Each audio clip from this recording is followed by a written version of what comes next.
गोरे गोरे गाल के सिया कोरिया वाली चाहिए रे।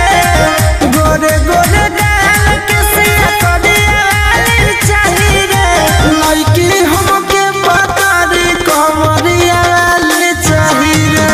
लड़की हमके पतारी कमरिया वाली चाहिए रे।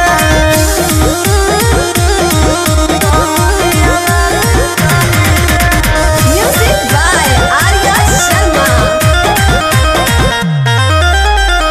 होठवा गुलाब जैसन कदम गुलाबी होके कच कच महरे जवन अखिया शराबी होके। ए भाई होठवा गुलाब जैसन कदम गुलाबी होके कच कच महरे जवन अखिया शराबी होके। फेस कटिंग कदम सवरिया वाली चाहिए रे। फेस कटिंग कदम सवरिया वाली चाहिए रे। लड़की हमके कमरिया वाली चाहिए रे। लड़की हमके पतारी कमरिया वाली चाहिए रे।